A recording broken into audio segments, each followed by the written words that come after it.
Okay. We are in Sefer Shmuel Alef, Perek Yud Gimel. And Perek Yud Gimel, we are after the war of Shaul against Nachash Ammoni, at the end of which Shmuel gathers all Bnei Israel in Gilgal, and they renew the kingship. So we are after that event where Shmuel renewed the kingship of Shaul, because now he's unanimously accepted as the king of Israel. And following that, Shmuel gives a very long rebuke to Bnei Israel, which is, in a way, it is his parting speech of Bnei Israel. It's the last time he will address the nation as a whole. Perek Yud Gimel, as if, is starting a new era in the kingship of Shaul. We can consider that the kingship of Shaul is like an arch.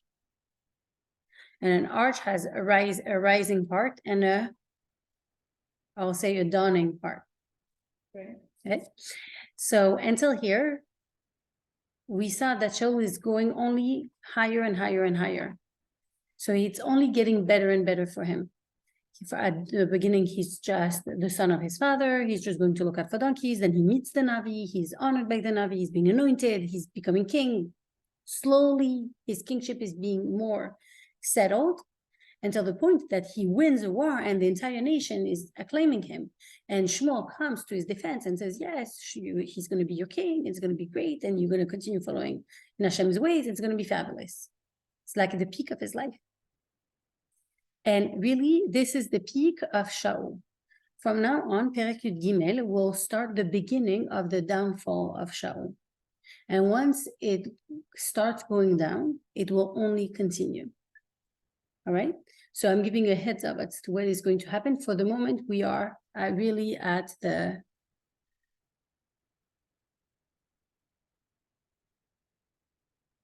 For the moment, we are really at the top of Shaul's life. And the Perek starts with an interesting pasuk. And the reason why it's interesting is because it looks like this pasuk is a summary of Shaul's kingship. It starts like this, pasuk Alef, Ben Shana Shaul b'malcho, u'shtei shanim malach al Yisrael. Shaul was 1 year old when he became king. And he ruled over Am Yisrael for 2 years. So number one, the content of the pasuk is surprising.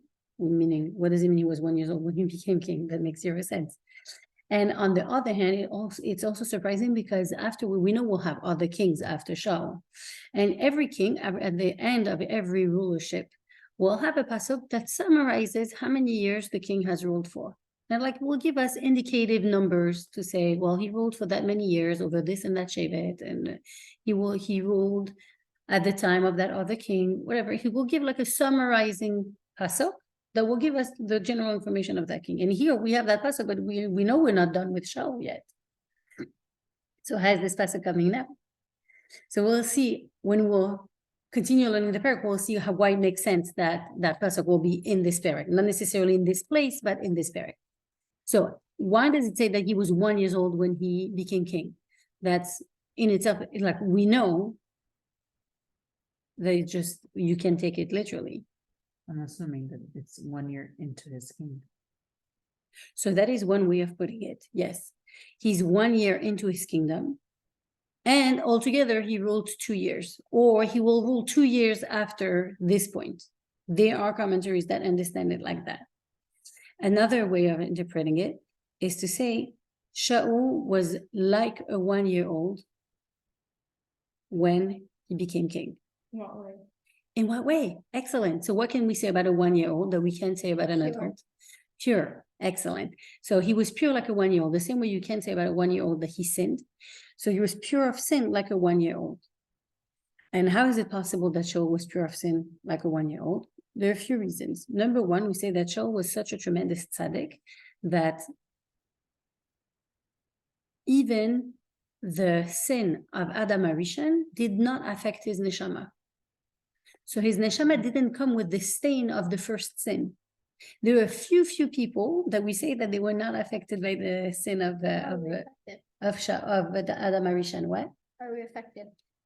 So we affected in the sense that all our neshamas are parts of the neshama of Adam Arishan, because Adam Arishan had the neshama klalis, general neshama, and he had the neshama of the entire humanity in himself.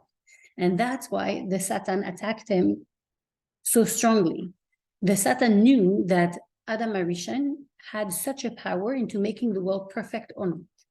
And because he had such a power, so such a gigantic power, the Satan put all the force of all the klippas that exist in the world forever. He put all his efforts into making Adam sin. And that's why he sinned, because there was a tremendous amount of klippas that were against him. Otherwise, it was not a difficult mission that he had. His mitzvah was not so difficult. Right. So, This explanation. right, that he had to actually not eat from the fruit until Shabbos. By Shabbos, he would be able to. So, because his neshama was so pure, he was not inclined to sin. We saw when he met Shmuel for the first time, we saw that he didn't know who Shmuel was. How is it possible that he didn't know who Shmuel was? He never had any issue to deal with. He was a person with no problem-free. Why? Because he was so perfect. He was always busy doing mitzvahs, learning Perek. He was busy only with things that were, he was never making a mistake. I mean, also you're saying he had no Yetzirah. Yetzirah was had- brought by Adam. By Adam. So he was a tzaddik gamor. And how do I see that? Is that it says ben shana, 1 year. We see the concept of unity, of uniqueness. There's one. This represents the fact that he has only a Yetzirah type. He has only one part in him, which is the good. But then afterwards, there's shtei shanim. There's 2 years.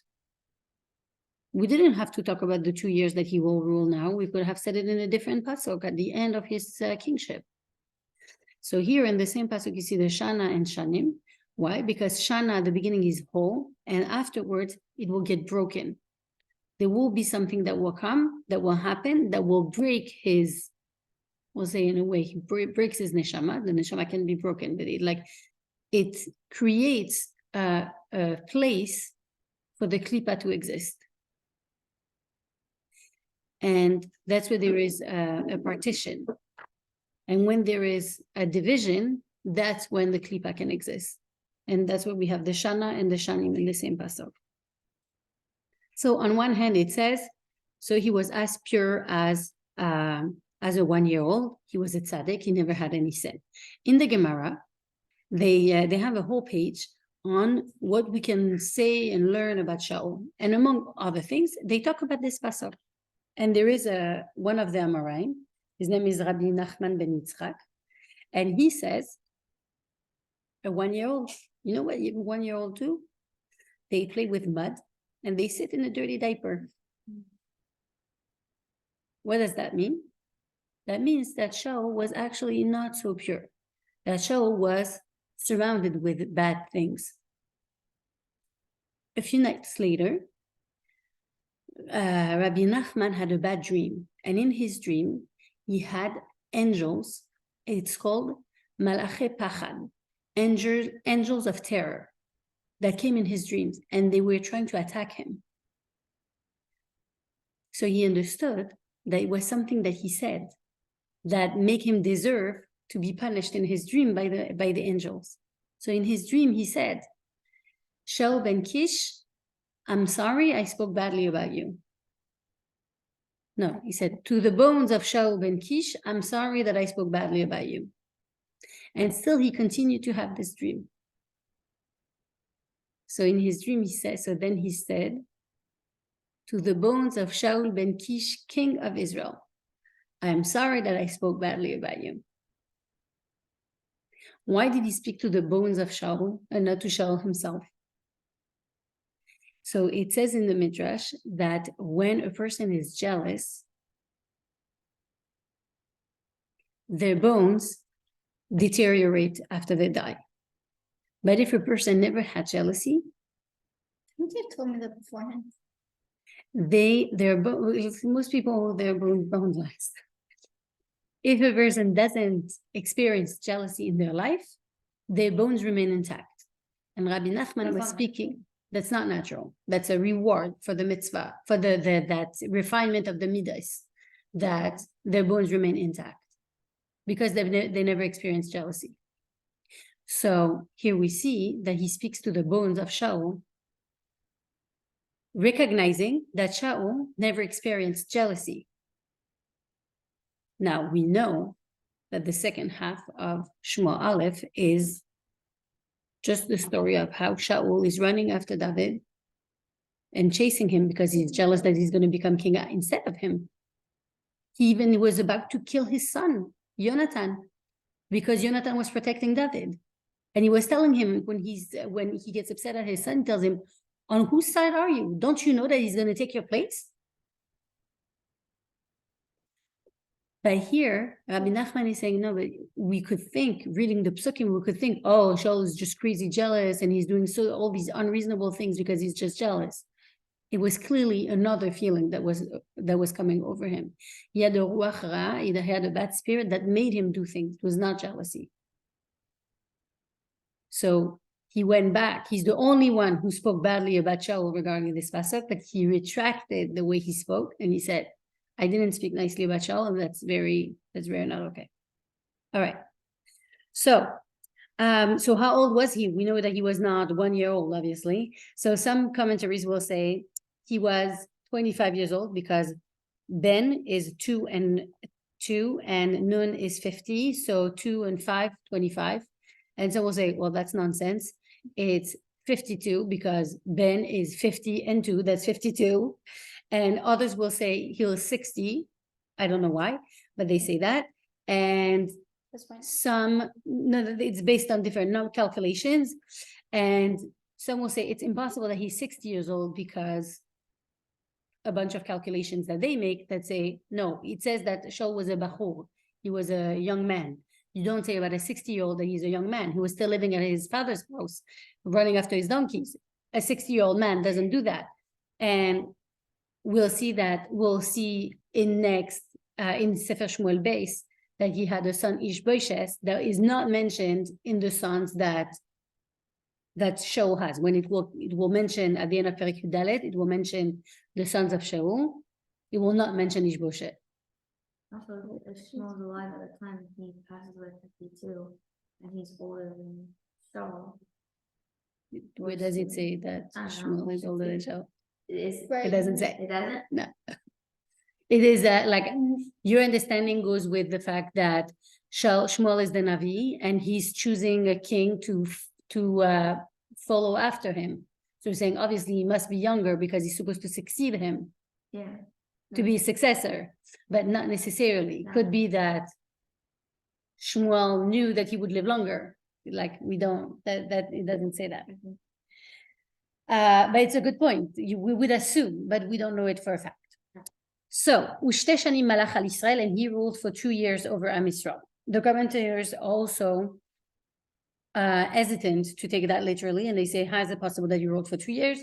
So many things happened over his kingship, and we know that David stayed for over a year. When he ran away from Shaul, David ran away from Eretz Yisrael altogether. He said, I can't stay. There's no place in Eretz Yisrael that is safe for me. I have to run out of Eretz Yisrael. So he went to another place in Eretz Pelishtim. He went to Eretz Pelishtim and he stayed there. And it was safer for him to be in Eretz Pelishtim than to be in Eretz Yisrael. And he stayed there over a year. If he stayed there over a year, you can say that Shaul's kingship was 2 years. It doesn't add up with the events, the course of events. So we say, actually what happened is that until David will be anointed, it's 2 years. Afterwards, Shaul will continue acting like a king, but David being already anointed, we don't count it as years of Shaul's ruling. All right? So what does Shaul do now that he is ruling over Am Yisrael? Pasuk base. Vayifchar lo Shaul, and Shaul chose for himself 3,000 mi-Yisrael from Am Yisrael. What is he choosing? 3,000 men from Am Yisrael. Vayuim Shaul. So he's choosing them as soldiers. He says, if I'm going to be a king, I need to have an army. So he's choosing 3,000 soldiers. Vayuim Shaul alpaim. Shaul keeps 2,000 soldiers for himself in Michmash and in Har Betkel. Ve'elef and 1,000 hayuim Yonatan were with Yonatan. Begivat Binyamin in Givat Binyamin. Who is Yonatan? Yonatan is Shaul's son. Ve'yeter ha'am and the rest of the people. Shilach ish lo alav. He sent everybody home. What's going on here? Why does Shaul make an army for himself? Number one, a proper nation and a proper king need to have an army, no matter what. Whether we're at peace or at war, we need to have an army. Number two, he said, I need to make an army because I need to make an army because I'm a king and I'm respectable. But I don't foresee that there will be any war coming up anytime soon. So I don't need to have such a big army. So I'm going to make an army of 3,000 people. What is 3,000 soldiers? It's not much. It sounds like a big number, but it's not much in terms of an army. It's not that much. Third, he said, I know I'm the king of the Jewish nation. It doesn't matter how many soldiers I have. I don't need to amass a huge amount of soldiers to win my wars because it's all in Hashem's heads. So I'll take 3,000, it's a reasonable number. And another reason is that, and the rest is up to Hashem. Another reason is that he didn't want to burden the people. He said, I don't need to have one person from each family. I don't need to have everybody feeling like they're giving a family member to the national army. I'll just take what I think is reasonable, the minimum possible. And the rest of the people, he sent them home. All right, Pasuk Gimel. Sorry, Yes. what rest of the people? Oh, okay, excellent. When did Shaul gather that army? He gathered that army when they were in Gilgal, when they renewed the kingship, and they did that massive gathering with Shmuel, and Shmuel spoke to everybody. He said, hey, before you leave, everybody, I'm going to take the best 3,000 people of the nation. You're going to be the soldiers of the Israeli army. Okay, first idea. And so everybody was waiting to see if they're going to be selected, and the rest went home. Thanks for asking. Pasuk Gimel, Vayach Yonatan. Okay, so Pasuk Gimel, trouble starts. We're going to have a massive political drama, international politics. I'll make a comparison after I read the pasuk. Vayach Yonatan et Netziv Pelishtim. Yonatan hit the representative of the Pelishtim. Asher hit. Smited. Oh, Smith? Huh? Smitted. I don't know. Asher begeva, who was in Geva. Veishmeu Pelishtim, and the Pelishtim heard that Yonatan hit their representative.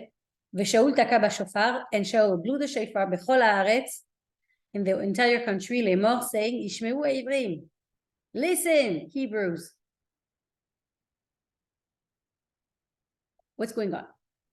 What's going on is that, okay, we're going to continue and then we'll have even more questions. That's going to be more interesting. V'chol Israel shamu, and all Bnei Israel heard that Shaul was calling and saying, Yishmeu Ivrim, listen, Hebrews, lemor. V'chol Israel shamu, and all Bnei Israel heard. They heard that Shaul was trying to gather them, and they also heard lemor saying, Hika Shaul et Netziv Pelishtim. They heard that Shaul hit the Netziv Pelishtim, the representative of the Pelishtim. Vegam, and also Niv'ash Israel ba'Pelishtim. The Bnei Israel, now they're in big trouble with the Pelishtim. Niv'ash is they're attracting the wrath of the Pelishtim. Veitzaku am acharei Shaul hagilgal, and the people rallied around Shaul in Gilgal. Veitzaku sometimes can be translated as scream. Here it means they rallied around Shaul in Gilgal.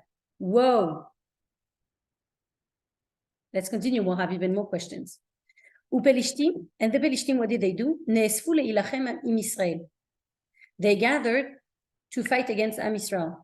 30,000 rechev, 30,000 chariots, ve'sheshet alafim parashim, 6,000 horse riders, ועם כחול אשר על שפת הים, לרוב. And the foot soldiers, like the sand on the seashore. So many. ויעלו, and they came up, ויחנו במכמש, and they camped in מכמש, קדמת בית אבן, in front of בית אבן. Do you sense the tension coming up? Horrible. Horrible. Okay, where else do we see Michmash? We have Michmash in Pasuk Hey, that Pasuk Beis. the Pelishtim are coming in Michmash. What else happens in Michmash? Pasuk Beis, He gathered only 3,000 people. he has 2,000 people in Oh, Michmash. 2,000. Alpaim b'Michmash, there's 2,000 Jewish soldiers in Michmash gathered by Shaul. Shaul stationed 2,000 Jewish soldiers in Michmash. And here, all the Pelishtim are arriving. 30,000 chariots, 6,000 horse riders, and so many foot soldiers. So how do Bnei Israel react? Look at that. Ve'ish Israel, and the Bnei Israel, all men in Israel, ra'u ve'isa kitzar lo, that he is struggling, that he is in danger. Ki nigash ha'am, because the people came closer. Ve'itchab'u ha'am ba'me'arot, and the people hid in caves. I don't have the 1 second. Uvachavachim. She can come with us tomorrow. Oh yeah. Oh, that's right. You guys can- Amazing. Uvachavachim. And in the thorns, uvaselaim, and in the rocks, uvatzrichim, uvaborot, and in the tunnels and in the pits. What are Bnei Israel doing in all these places? In caves, thorns, rocks, tunnels, pits. They're hiding there. Who are they hiding from? Shishtim. The Pelishtim. What's going on? Ve'ivrim, and some of Bnei Israel, avru et Yarden, they crossed the Yarden, Eretz Gad veGilad, to the land of Gad and Gilad. Ve'Shaul odenu b'Gilgal, and Shaul is still in Gilgal. Ve'chol ha'am chardu acharav, and the people trembled after him. Or you could say they moved after him, meaning they went after him. Hello? What is this panic attack? Okay, there are a lot of questions here.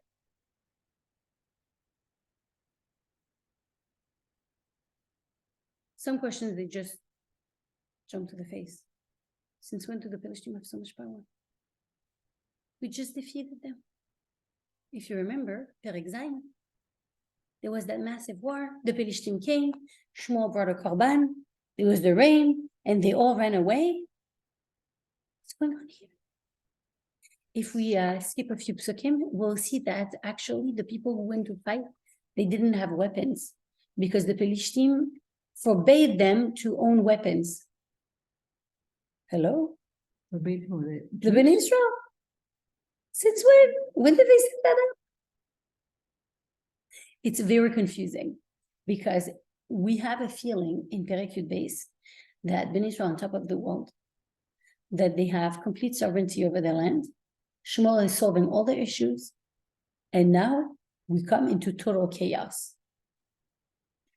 I mean, can we just also understand, what do you mean that Yonatan hit the Pelishtim? I don't understand. Good question. He killed him. Why? Why? Excellent. What's coming on him? How is it even coming up? And may I ask, what is the Netziv Pelishtim doing in Geva? Why is there a representative of the Pelishtim in the city of Geva? Who Geva? Geva is a place in Eretz Israel. Why? What is he doing there? That's why that's why he killed him. Okay. All right. Fine. So what's it's going on? justified. Is that so in Sefer Shmuel, in Perek Zayin, we see that there is a war against the Pelishtim and the Pelishtim win. The Bnei Israel win. Beforehand, for decades, several decades, many decades. If we think back, for example, to the time of Shimshon, At the time of Shimshon, Hashem sent Shimshon to protect Bnei Israel because they were suffering from the Pelishtim. The whole life of Shimshon was fighting against the Pelishtim. And at the end, Shimshon gave his life to fight against the Pelishtim. But when Shimshon died, what happened? The Pelishtim again took power. When in Perek Daled, we have the war at the time of Eli, we have the war between Bnei Israel and the Pelishtim, and Bnei Israel lose. It's because the Pelishtim had a strong hand on Am Yisrael. So yes, in Perek Zayin, they won the war. But the Pelishtim didn't remove themselves completely. They didn't leave Eretz Israel completely. What happened is that they had invaded Eretz Israel previously, like almost 100 years before. They had invaded Eretz Israel, and they had outposts, military outposts, all over the land. And they were demanding things from Bnei Israel. They had to pay taxes. They were, the Bnei Israel, to the Pelishtim. And they had to obey certain rules, and they had to give over their weapons. So the Pelishtim had a certain power. Now, when they won the war by Perek Zayin, they won that war. The Pelishtim ran away, but their presence is not completely removed. Yonatan says, enough with the status quo. Yonatan says, we can't continue this forever. We have a king now. We have to change things up. I will attract your attention to Perek Yud. I'm going to go back to Perek Yud, when Shmuel speaks to Shaul for the first time, and he gives him the 3 signs. He gives him 3 signs to tell him, to show him that what he said is true and that he will become the king. And he tells him in Pasuk Hey. Pasuk Hey is after the 2nd sign. Pasuk Hey tells him, Achar ken, afterwards, Tavo Givat HaElokim, you will arrive to Givat HaElokim. And look, Givat HaElokim, here, Shmuel speaks about Givat HaElokim, and in Pasuk Gimel, in Perek Gimel, where's the Netziv HaPelishtim? In Geva. Same place. Asher Sham, who is in Givat HaElokim? Asher Sham, Netzive Pelishtim.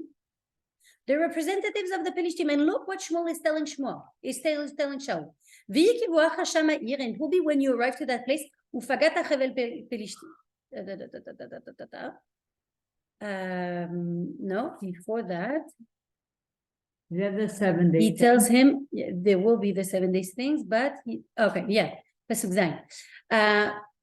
Ufagat Chevel Neviim, you will meet a group of Neviim, Yordim Mabama, that come out of the Bama, and they're having a Nevuah, Pasuk Vav and Zayin. You will have a Nevuah with them, Pasuk Zayin, Ve'aya ki tavona ha'otot ha'ele lach, and when it will be when these signs will come upon you, Aseh lecha asher timtza yadecha. Do whatever comes to your hand. Ki Elokim imach, because Hashem is with you. There's a hint here. In that whole story that Shmuel is telling him, he didn't need to mention the Netzige Pelishtim. Why is he mentioning him? It's like he's like in passing, like he's like, like when you go to the light, you will see on the right, there's that beautiful garden. That's the light, you turn right. Why do I mention the beautiful garden? Just to make sure, like it's a marking point. You know that you're at the right place. Really, Shaul needs that type of information. Oh, where there is the Netzige Pelishtim, that's where you will meet them. When he meets them, he will know he's at the right place. And he tells him, everything that you want to do, do. Hashem is with you. There's a message that Shaul is not picking up. The message here is the Pelishtim. You can attack them. Do whatever you want to them. And Hashem will be with you. Yonatan gets the message. And Yonatan says, hey, the Netzige Pelishtim, I'll take care of them. He didn't consult with anybody. He says, they have no business doing here. But attacking the representative of the Pelishtim is a big deal because it's an affront to the other nation. The other nation cannot take that attack without reacting. It would be like, okay, just do whatever you want. Keep it coming. Can do that. What it reminded me of is in 1967, when the Egyptians, they made a blocus on the Gulf of Aqaba. The Gulf of Aqaba is in the south of Eretz Israel. There is two very narrow canals. And one of the canals going to Egypt is the Red Sea, and one of the canals is going to Eretz Israel. So all the